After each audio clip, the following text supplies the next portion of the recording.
What's up, everyone? Welcome to the 30-day Speaker Summit.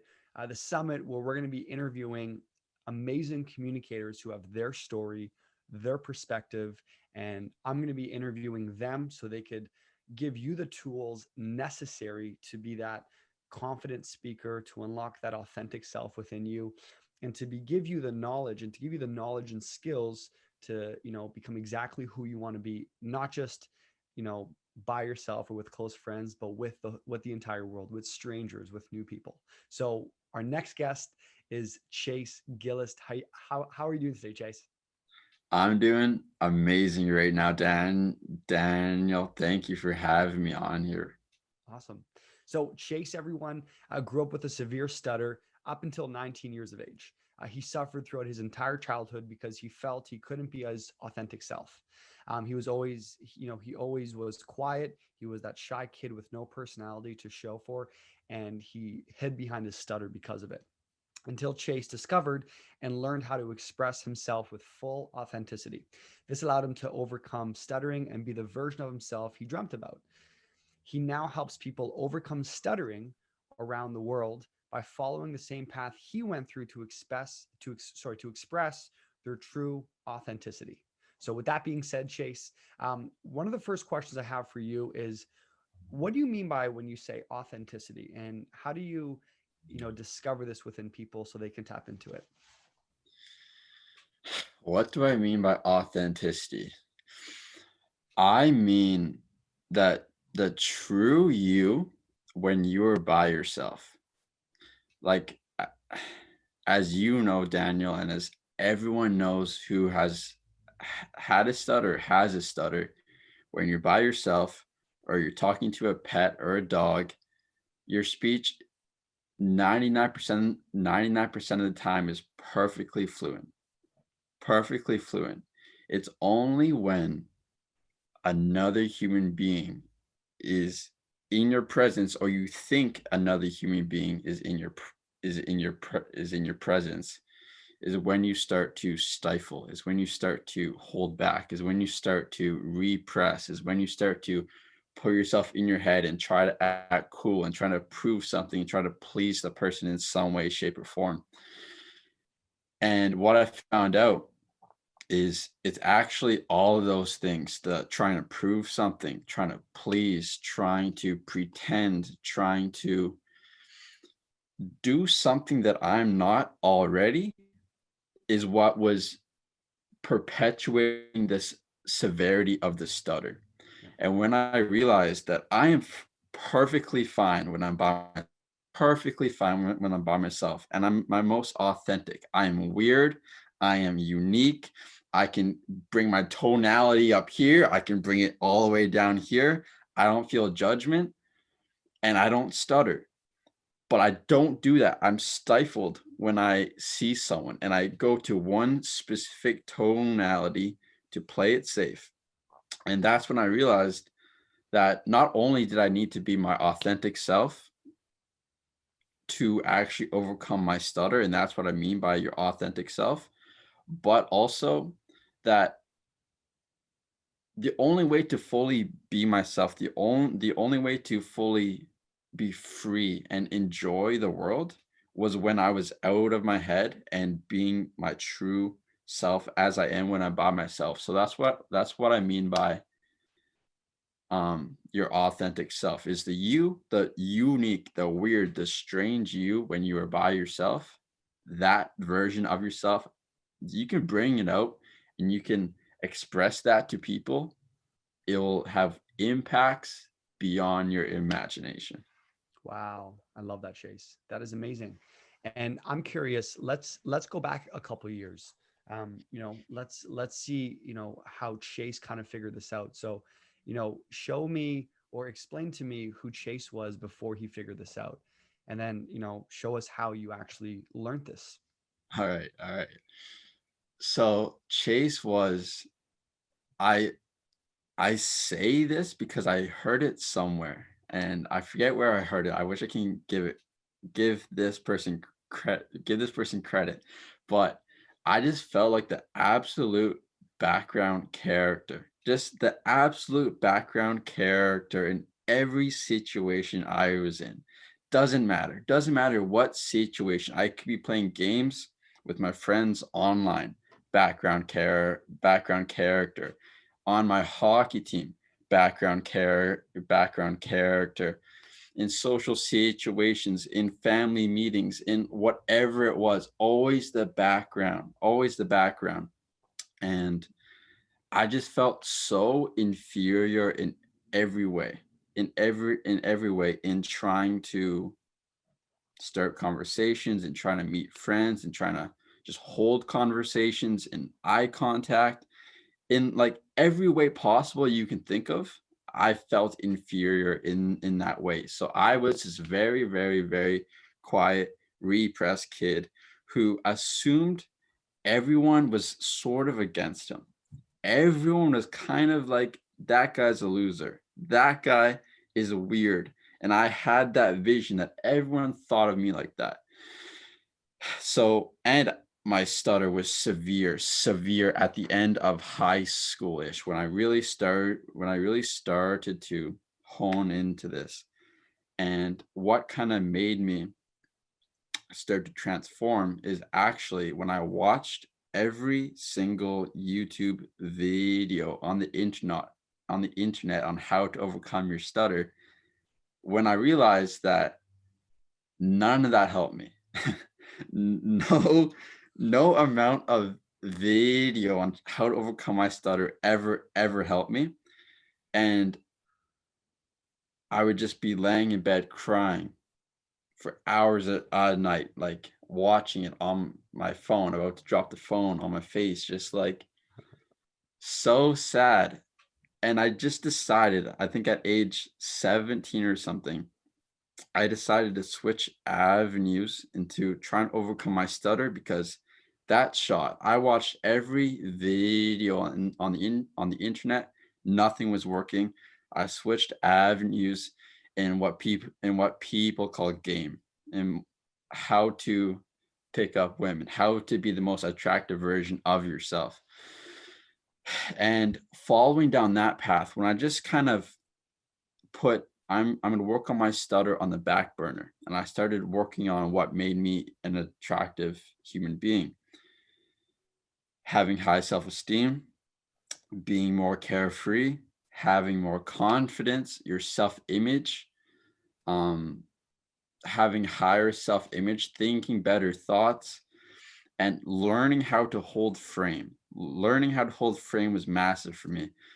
And when I realized that I was getting more self-esteem, I was caring less about what the external world thought of me, and I was fueling myself from the inside. Just as a byproduct, I was able to be more myself in interactions. And as a byproduct of that, I was overcoming my stutter. And just as a byproduct of self-development, of loving myself, of developing my self-esteem. And that's the journey that started me. That's the journey that started me. And yeah, I'm so thankful for that. Wow, that's crazy. So a lot of what has unlocked this authentic version within you, you would say starts the foundation is that personal development, is that love for yourself and becoming, I guess you want to call it self-aware. Because I always talk about this too, and people have different perspectives on this. There's no just one quick fix, right? You can't just do speech therapy or speech techniques like that won't fix the true root of the problem, and that's obviously my opinion. But when I'm seeing your story, Chase, and kind of what unlocked, if you want to call it the authentic version of yourself, it's going to that deep rooted Chase and seeing, what is really there and how can I fix that, rather than a band-aid solution like a tapping technique or breathing a certain way. Or do you agree with that? Is that how you look at your speech and what really tapped into you and what you do with your clients as well? 110%. 110%. I'm a big advocate on like the mainstream. What the mainstream sees is the stutter. They see the stutter and they see that they don't want to stutter. Mm-hmm. And in order to not stutter, here's a technique to not stutter. And it's not even addressing the reason why you are stuttering in the first place. It's ridiculous. I use this analogy sometimes. That's like if you went and broke your elbow and you went to the doctors and you said my arm hurts a lot and I have a broken elbow, and he focused on the hurt. He's like, oh, you want the pain to stop. You want the pain to stop. And like, yeah, the pain, like that is the problem, right? Like I think that like the pain sucks. Give me pain medication. Now the pain stops, but you still have a broken elbow and you still will be limited in your life from fully enjoying the capabilities of having a full movable arm. And just like you, if you just use a technique and you fix the stutter because now you're talking fluently with the technique, not only are you just replacing a stutter for something else that in my opinion sounds weird, Hmm. um now you're just completely covered up the want for your body to show its authenticity, and you will limit yourself from the fruits, from the enjoyments, from the joys of the world if you're not learning and constantly growing in your self development and who you truly are to bringing who you truly are to this world. Cool. That's awesome, Chase. Well, thank you for sharing that. It's definitely a different perspective, and I'm sure not everyone agrees with you whenever you say things like that. Um, but I definitely agree with that, and I know for myself, like I stuttered. It's genetic in my family. Throughout my younger years, and I really didn't tap into that. If you want to say authentic self, till I truly learned how to. For me, it was through public speaking, and it was when I tapped into this public speaker that was within me. Just like this is a form of public speaking right here, where you're talking to an audience. And when I did that, I found this voice within me, and I know that's what you kind of do. Is it's like everyone has that fluent version of them when you were talking about talking to yourself or talking to a pet or whatever. And I love how you just tap into that authentic person. And then that authentic person, from what I understand, Chase, and you can add to this, that authentic person becomes that natural personality of who they are all the time. And if Yeah. they have this old version of them that stutters or isn't confident, from what I'm understanding, you have to get rid of that person. Not get rid of it, but you have to realize to get to the next level, you got to find that personal development. You got to find those different ways of looking at, having a different perspective on looking at things. And when you do that, this authentic version comes out of you. Is that something that will you kind of teach your students, and will you kind of resonate with as well? Yeah, a lot of that did resonate with me. There is a slight difference in it, and that slight difference was um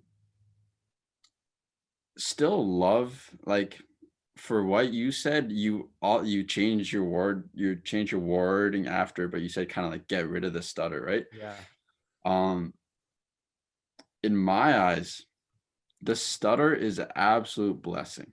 The stutter is an absolute blessing. If you think about one of the most most common problems for someone who stutters is they feel like they can't connect with anyone. No one understands them, and they're just alone and isolated, and they feel like no one gets them. And what I've researched and what I've understood from many books and podcasts and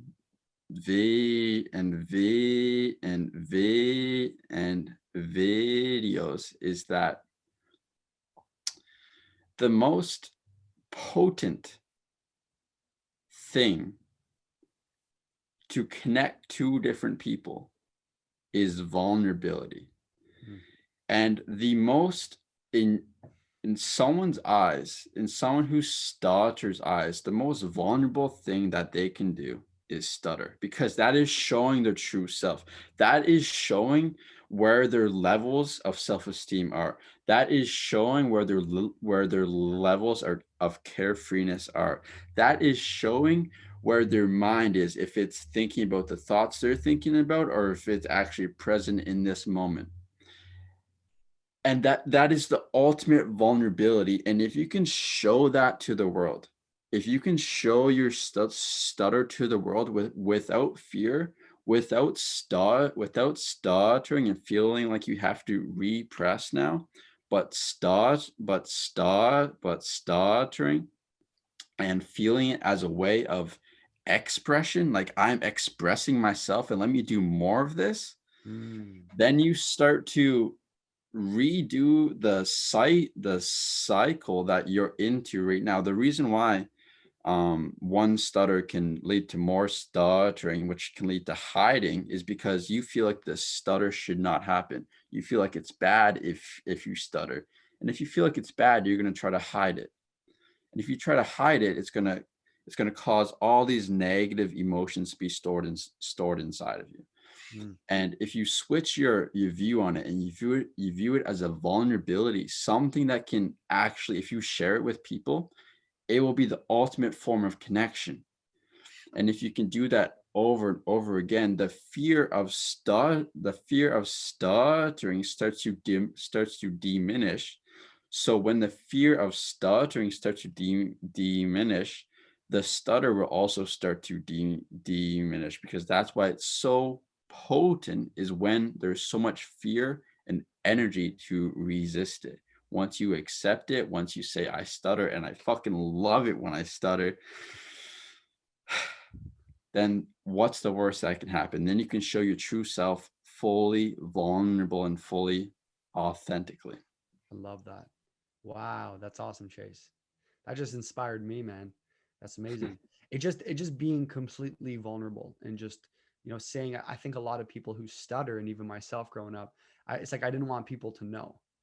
I was like putting on this act of like, I hope I don't stutter and this person now catches me, or I hope, and that's just the wrong take of looking at, this speech impediment that you have, or whatever you want to call it, because everyone has their own insecurity, everyone has their own challenge that they have, right?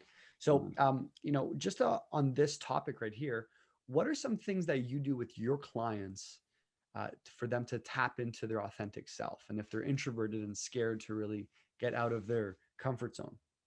Yeah. So that's a great question. Let's go into the first thing that I do. The first thing is building the foundation. And what that foundation's made of, is we just talked about it, is vulnerability. Like once you develop the skill of vulnerability, of showing different vulnerable aspects of you to the world, putting things that could be up for judgment, showing it to the world and saying, this is me. I'm going to sit here in this tension. I'm going to feel this tension, and I'm going to accept this tension. Mm-hmm. So some things that I used to do is, man, my calves are like this, all right? I have the chicken legs of chicken legs. And I used to be so insecure of them. I used to wear jeans in summer, the hottest days of the year, and I'd be so insecure. And what I would do was I would just put on shorts 24/7.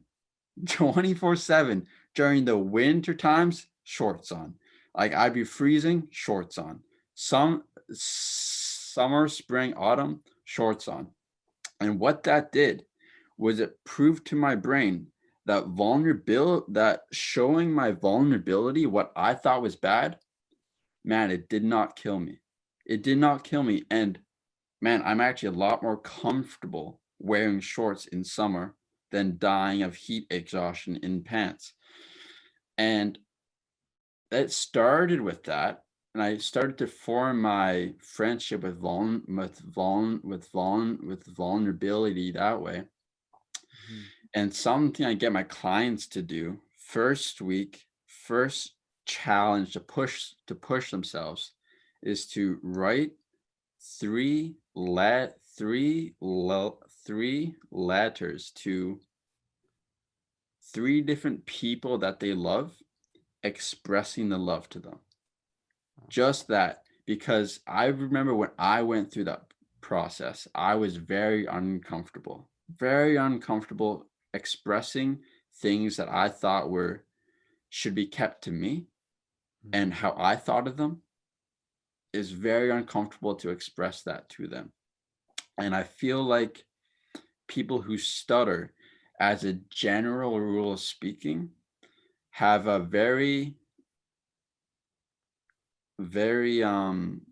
tight relationship with vulnerability in other areas in their life as well. And if you start to open up other areas of your life and be vulnerable, if you're scared of your calves, wear shorts, write letters that are showing your trueness, that is expressing how you truly feel to other people, you start to build this relationship with vulnerability. So the next conversation you go in, you're able to show your ultimate vulnerability and not hide and not repress 100%.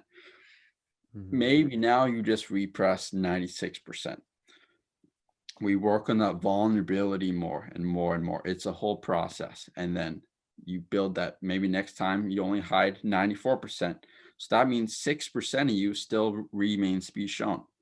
And you will see that you are much happier when that 6% of you is shown than 4%, than 2%, than 0%. And you will start to build that relationship of, man, the more I show of myself, no matter how much I stutter, the more I can continue to show my authentic self and say the words I truly want to say, regardless if I stutter or not. That will start to change the relationship with how you view this vulnerability. So that's the first step. Wow. And are you saying doing this now, does this improve fluency, or is it just, or are you more or less focused on getting someone to just be more of them, of who they are, whether they stutter or not? Like, what is the goal with that? Is the goal just to be a happier individual and not letting the stutter control your life? So if we go back to how I started to overcome my stutter, it was by realizing that, man, this trying to overcome my stutter stuff is not working. Let me switch avenues to something else that I'm not the best at.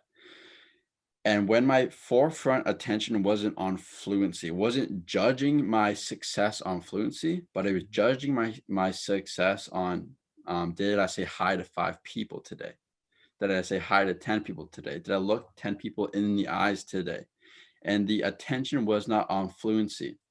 Just as a byproduct of developing yourself, you become more fluent. That's just a byproduct of that. But if your attention is on fluency, if your attention is always on how fluent was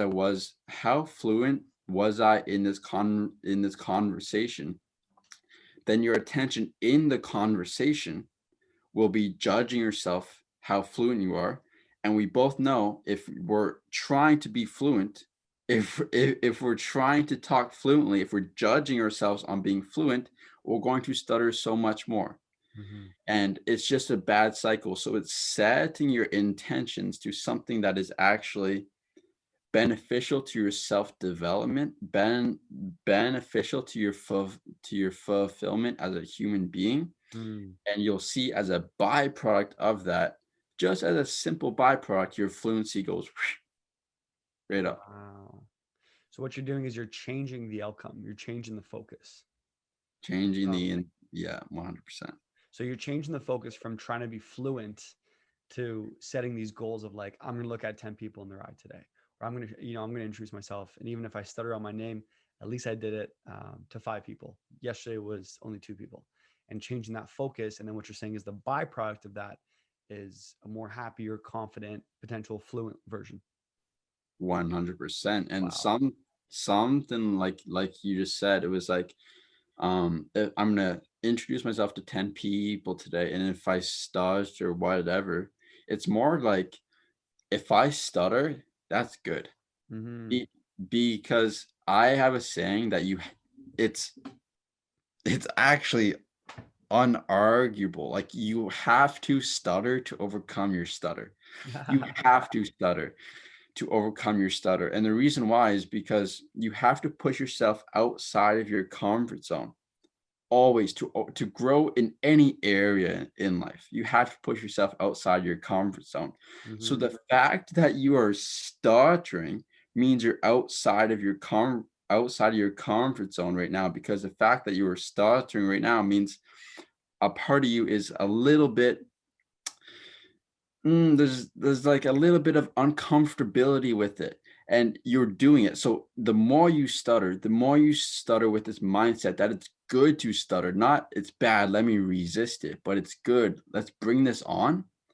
The less fear there is to stutter, and the more you're going to put yourself in situations that you will stutter in, for the sole opportunity, the sole vision, just to grow. Mm. Yeah.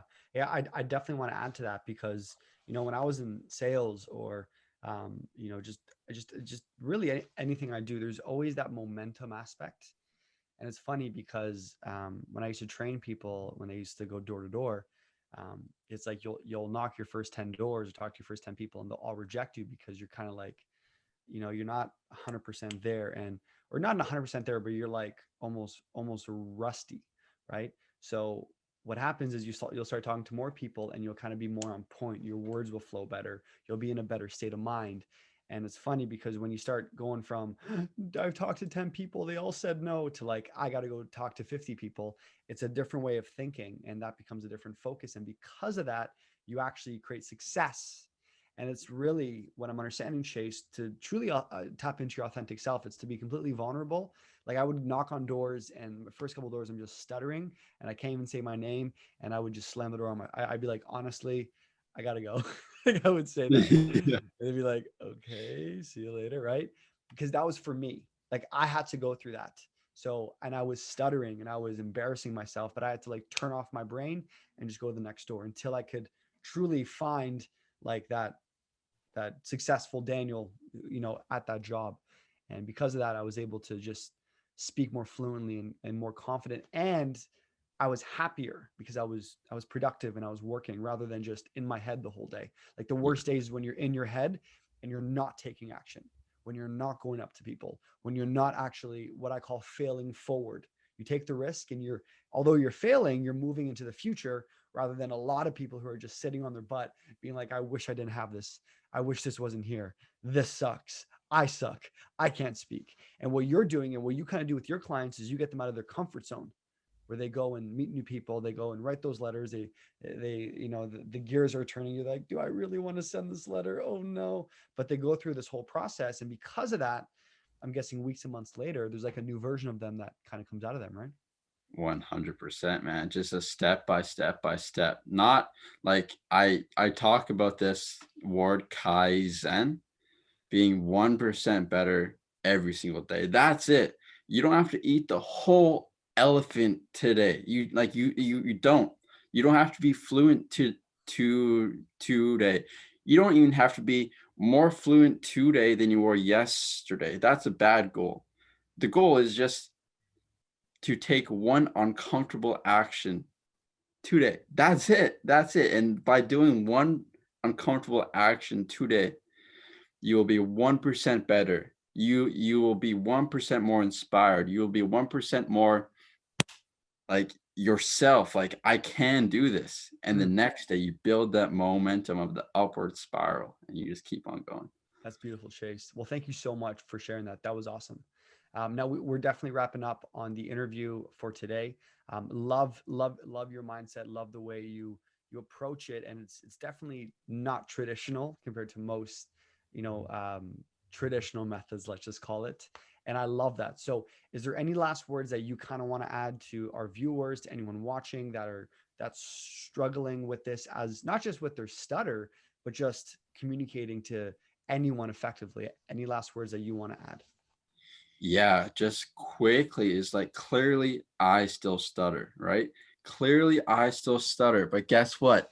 I'm living the life of my absolute dreams right now. I didn't think this would be possible. And just to kind of solidify the mindset of you do not need to be fluent. You do not need to be fluent. You do not need to be fluent. You just have to go and start taking action. You need to start unpeeling layers of self doubt. You need to start being more authentically you. Take actions that enable you to unpeel what is stopping the real you when you're by yourself or talking to a dog, what is stopping that from being shown. Mhm. And that's all 1% every single day. And I guarantee you, you will overcome your stutter in a way where it no longer holds you back whatsoever. Awesome. And Chase, if anyone wants to get in touch with you, ask you questions about what kind of you do, and if you can help them, I believe I have your Instagram at CG Stutter. Is there any other place, or is that the best way to get in contact with you?